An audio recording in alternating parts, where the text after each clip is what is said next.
Alright, mga boss, mga ma'am, mga sir, magandang araw sa inyo. Katatapos ko lang kumain dito sa Parisan. Ito. Boss, anong pangalan ng Parisan nyo? Lods Pares po. Ha? Lods Pares. Lods Pares! Shout out, Lods! Okay, ang sarap ng Pares mo, bro. Ng idol. Magkano ang Pares mo na? 50 lang po. 50 lang, may kasama ng rice. Ako. Meron ka ring mami. Yung sa mami po, 40 lang po. Meron kang hot mami. Meron. Hot mama.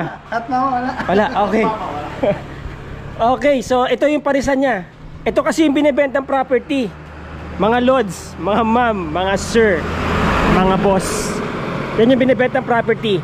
Again, nasa Botolan po tayo, Botolan, Zambales.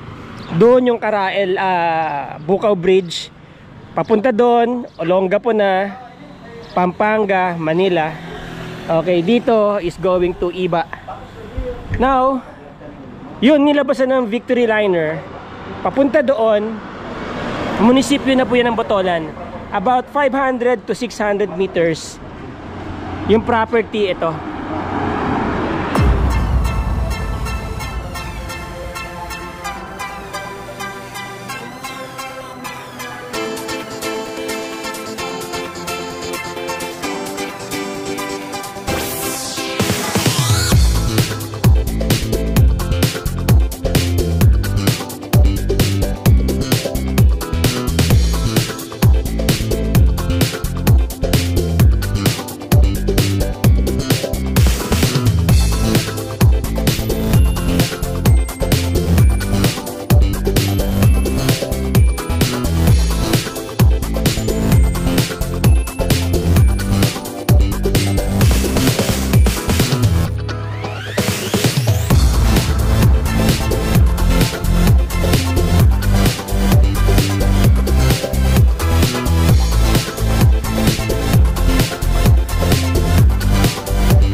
Naman ang bakod, bonggang bongga.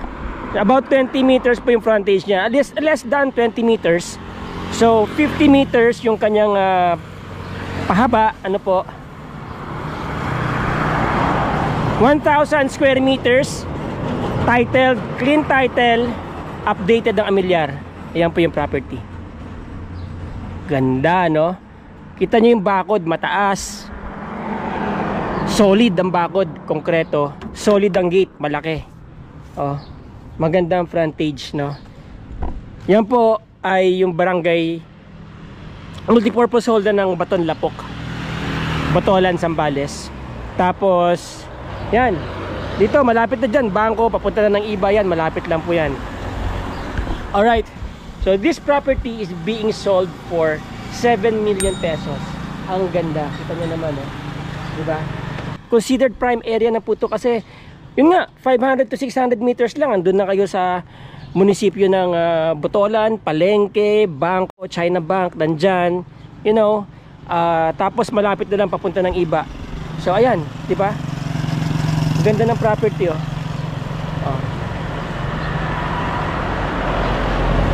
Paggagawa nyo na lang ng bahay, di ba? Malapit pa kayo sa highway, at saka naka-setback na po siya. So kahit na magkaroon ng widening ng kalye, wala kayong poproblemahin dahil naka-setback na siya, naka-decide na siya for widening talaga ng road. Kasama nyo na pati yung paglalagay ng kanal. Okay, ang ganda, oh. Oh, no? Okay. So again, sa mga interesado po dyan sa property na to, kontakin nyo lang ako. Nandyan po yung aking contact number, WhatsApp, Viber, Globe. Ang aking email nandyan. Ang aking Facebook link nasa description para pwede nyo akong i-message sa Messenger. Chat nyo ako, message nyo ako, tawagan nyo ako. Kung hindi ko po kayo masagot, I'll make sure within 24 hours I'll call you back. But please make sure to leave a message. Maraming salamat po sa inyo mga ma'am, mga sir, mga boss. Till the next video. Ciao.